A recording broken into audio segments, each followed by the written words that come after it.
Hello guys, Ola எலக்ட்ரிக்ல Ola S1X 4 kilowatt ஒருத்தர் நாமக்கல்ல வாங்கியிருக்காரு. அந்த வண்டியை 2 மாசம் கழிச்சு 2100 கிலோமீட்டர் ஓட்டினதுக்கு அப்புறம் ஓலா எலக்ட்ரிக் நிறுவனம் வந்து லாக் பண்ணதுனால அந்த வண்டியோட கஸ்டமர் 100 கோடி ரூபாய் நஷ்டீடு கேட்டு லாஸ் சூட் போட்டிருக்காரு கன்சியூமர் கோர்ட்ல. இங்க என்ன நடந்துச்சு, என்ன தப்பு நடந்துச்சு அப்படிங்கறத பார்க்க போறோம். அதுக்கு முன்னாடி ஓலாவோட ரெஜிஸ்ட்ரேஷன் ப்ராசஸ் என்னங்கிறத நம்ம பார்க்க போறோம். ஃபர்ஸ்ட் நான் ஒரு வண்டி சூஸ் பண்ணணும். இப்போ கேஸ் போட்டிருக்காரு இல்லையா, அவர் மாடல் நான் சூஸ் பண்றேன்னு வச்சுக்கோங்க. ஓலா S1X 4 கிலோவாட் சூஸ் பண்ணிட்டேன். வண்டிக்கு வந்து நான் பேமெண்ட் பண்ணணும். லோன் பண்ணலாம், இல்லைனா ஃபுல் கேஷ் கட்டலாம். ஃபுல் கேஷே நான் கட்டுறேன், இல்லைனா லோன் போடுறேன், எது போட்டாலும் ஓகே. அமௌண்ட் வந்து அங்க சாங்ஷன் ஆனதுக்கு அப்புறம் வண்டி நமக்கு அலாட் பண்ணுவாங்க. ஃபேம் டு சப்சிடி ஒருத்தர் ப்ரூஃபுக்கும் ஒரு வாட்டி மானியம் தருவாங்க கவர்மெண்ட்ல இருந்து. அதாவது பேட்டரிக்கான மானியம் தருவாங்க. அதுக்கான காஸ்ட் கம்மி பண்ணிட்டு தான் இவி மேனுஃபேக்சர்ஸ் எல்லாமே வண்டியை சேலுக்கு கொண்டு வருவாங்க. அந்த சப்சிடியோட காஸ்ட் போக தான் நமக்கு வந்து ஆன் ரோட் பிரைஸ் வரும். ஆல்ரெடி கம்பெனி வந்து அந்த பணத்தை பே பண்ணிடுவாங்க. ஃபேம் டு சப்சிடிக்கு ஓடிபி வரும் வாகன்ல இருந்து. அது வந்து ஓலா கஸ்டமர் கேர்ல இருந்து நம்ம கால் பண்ணி ஓடிபி கேட்பாங்க. அந்த ஓடிபி நம்ம சொல்லணும். அந்த ஓடிபி சொல்லிட்டோம்னா நம்மளோட ப்ரூஃபை வச்சு அவங்க வந்து மானியம் கிளைம் பண்ணிடுவாங்க. ரிஜிஸ்ட்ரேஷன் ப்ராசஸ்,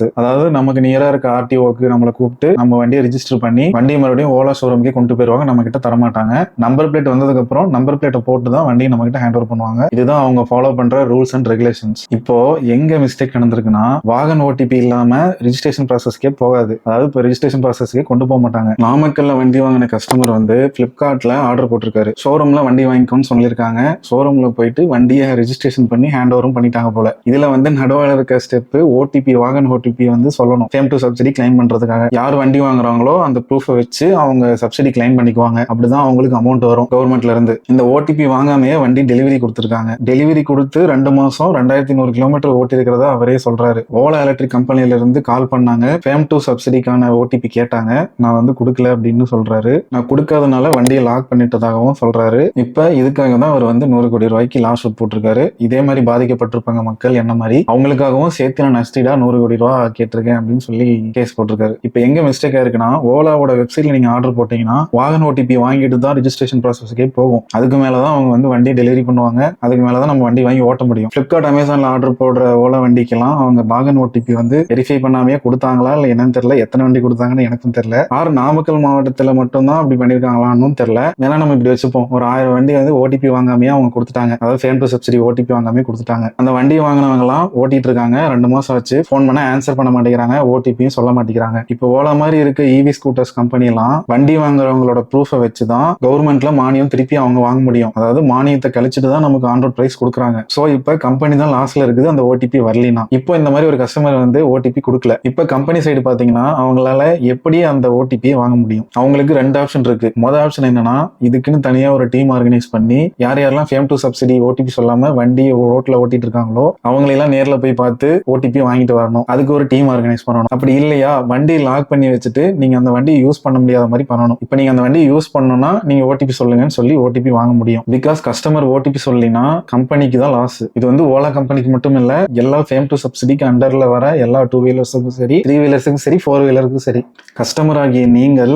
ஓடிபி சொல்லணும். மானியத்துல வர வேண்டிய அமௌண்ட் உங்க ப்ரூஃபை வச்சுதான் அவங்க வந்து வாங்குவாங்க. அதுக்கான ஓடிபி நீங்க சொல்லணும். அதெல்லாம் அக்ரி பண்ணிட்டு தான் நீங்க வண்டி வந்து ஃபேம் டு சப்சிடி கீழே வாங்குறீங்க. இப்ப அந்த ஓடிபி சொல்லாதனால ஒரு 60,000 ரூபாய் எக்ஸாம்பிளுக்கு சொல்றேன். அந்த வண்டி கண்டிப்பா 40 to 60,000 ரூபாய் இருக்கும் மானியம். சோ அந்த அமௌண்ட் வந்து கம்பெனிக்கு நீங்க கொடுக்க வேண்டிய லெவல்ல இருக்கீங்க. அப்படி இருக்கும்போது கம்பெனிகிட்ட வந்து ஒரு கலெக்ஷன் டீம்லாம் இல்ல. ஓடிபி எல்லாம் நம்ம எப்படி கலெக்ட் பண்றது சொல்லுங்க நீங்களே. சோ அவங்க கையில இருக்கிறது வண்டி லாக் பண்ணா கஸ்டமர் வந்து வண்டி யூஸ் பண்றதுக்காக அவர் ஆல்ரெடி அவர் அமௌண்ட் போட்டு பே பண்ணியிருக்காரு. ஓடிபி சொல்லல, நம்ம வண்டி லாக் பண்ணோம்னா அவங்களால வண்டி யூஸ் பண்ண முடியாது. சோ அவங்க வந்து ஓடிபி சொல்லிட்டு அவங்க வண்டி யூஸ் பண்ணுவாங்க. சோ அதனால வண்டியை லாக் பண்ணிருக்காங்க. வண்டியை லாக் பண்ணது வந்து நாங்க உங்களுக்கு வந்து ஒரு 2 hours டைம் தரோம். அதுக்குள்ள நீங்க சேஃபான ஒரு இடத்துக்கு போயிருங்க அப்படின்னு சொல்லிட்டு வண்டியை லாக் பண்ணிருக்கலாம். பட் ஆனா அங்க லாஸ்ட் ஷூட் போட்டவர் என்ன சொல்லியிருக்காரு, நாமக்கல்ல நான் வண்டி ரன்னிங்ல இருக்கும்போதே இது பண்ண மாதிரி சொல்லியிருக்காரு. இன்கேஸ் யாராவது சேஃபான இடத்துல இல்லாம இருந்து அந்த இடத்துல லாக் ஆயிருந்தா என்ன இருக்கும், இந்த மாதிரி நிறைய பேருக்கு இந்த மாதிரி லாக் ஆயிருக்கும் அப்படின்னு சொல்லி எல்லாத்துக்கும் சேர்த்து தான் ஒரு 100 கோடி ரூபாய்க்கு லாஸ்ட் ஷூட் போட்டிருக்கேன் அப்படின்றத சொல்றாரு. இந்த வீடியோ பார்த்துட்டு இருக்க யாராச்சும் அமேசான், பிளிப்கார்ட்ல வண்டி வாங்கியிருந்தீங்கன்னா,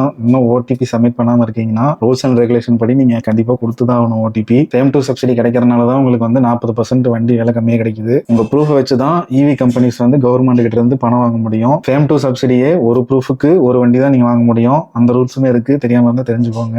ஓலா கஸ்டமர் சப்போர்ட்ல இருந்து கால் பண்ணாங்கன்னா ஓடிபி கண்டிப்பா சப்மிட் பண்ணுங்க. இது வந்து இது வரைக்கும் எந்த கம்பெனியும் நடந்ததில்லை. ஓலால ஏதோ ஒரு லூப் ஹோல் மாதிரி கொடுத்துட்டாங்க வண்டியை. இப்போ வந்து கஸ்டமர் கிட்ட இருந்து ஓடிபி வாங்க முடியாம போனதுனால அதுக்கு வண்டி லாக் பண்ணதுனால அதுக்கு ஒரு லாஸ் ஷூட் விழுந்துருச்சு. கன்க்ளூஷனா என்ன சொல்லணும்னா, யாரு மேல தப்புன்னு கேட்டீங்கன்னா ஓலா கம்பெனி மேலேயும் தப்பு இருக்கு, கஸ்டமர் மேலேயும் தப்பு இருக்கு. ஓலா கம்பெனி மேல என்ன தப்புனா, வண்டியை வந்து டைம் கொடுக்காம லாக் பண்ணது. ஆல்ரெடி 2 மாசம் டைம் கொடுத்துருக்காங்க. 2100 கிலோமீட்டர் அவர் ஓட்டிட்டாரு. பட் இருந்தாலும் கால் பண்ணி அவர்கிட்ட இன்ஃபார்ம் பண்ணிட்டு தான் லாக் பண்ணியிருக்காங்க. அது வந்து அன்சேஃபான ஒரு என்விரான்மெண்ட்ல லாக் பண்ணிட்டு தான் அவர் சொல்றாரு. ஒரு 1 hour 2 hours 6 hours இல்லை 24 hours டைம் கொடுத்து அதுக்கப்புறம் வண்டி லாக் பண்ணியிருக்கலாம். பிகாஸ் ஓலாவோட பணம் அதுல இருக்கு.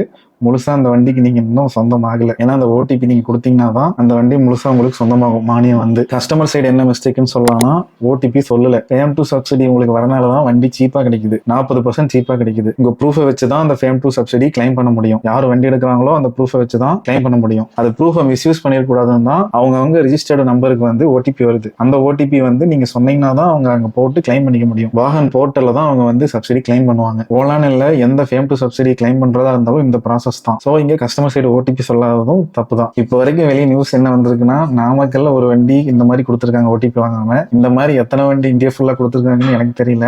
வண்டியை கொடுத்த எல்லாத்துக்கிட்ட இருந்தும் ஓடிபி வாங்குறது பெரிய விஷயம் தான் ஓலாக்கு. அது அவங்க என்ன பண்ண போறாங்கன்னு தெரியல. பட் ஆனா ரீசெண்டா ஒரு ஆர்டிகல் வந்துச்சு. ஓலா வந்து டைரக்ட் செல்லரா இருக்கிறதுனால ரிஜிஸ்ட்ரேஷன் ப்ராசஸுக்கு அவங்க தனியா ஒரு ஏஜென்சி தான் டிபெண்ட் பண்ணியிருக்காங்க. அந்த ஏஜென்சி கிட்ட ரிஜிஸ்ட்ரேஷன் ப்ராசஸ் பத்தி நெகோசியேட் பண்ற மாதிரி ஒரு ஆர்டிகல் வெளியே வந்திருந்தது. ஸ்கிரீன்ல போடுறேன், கீழே சோர்ஸ் கொடுக்குறேன், அதையும் பார்த்துக்கோங்க. ஸோ இதுதான் வீடியோ. ஃபேம் 2 சப்சிடியை வச்சு தான் நம்ம வண்டி வாங்குறோம். அதுக்கான ஓடிபி நம்ம ப்ரூஃப்ல தான் வாங்க முடியும். அதுக்கான ஓடிபி நம்ம கிட்ட தான் வரும், சேஃபா இருக்கணும்ன்றதுக்காக. அந்த ஓடிபி ஃபேம் 2 சப்சிடி கிளைம் ஆகணும்னா நம்ம கம்பெனிஸ் கிட்ட கொடுத்து தான் ஆகணும். ஸோ இதுதான் கைஸ் இந்த வீடியோ. ஈரோட்ல இருந்து கோயம்புத்தூர் போய் ஒரு வீடியோ போட்டிருக்கேன், அதை செக் பண்ணி பாருங்க. அப்படி இல்லைன்னா கொல்லிமலை போயிருக்கேன், அதையும் செக் பண்ணி பாருங்க. சப்ஸ்கிரைப் பண்ணிக்கோங்க, லைக் போடுங்க. நெக்ஸ்ட் வீடியோல பார்க்கலாம். பாய்.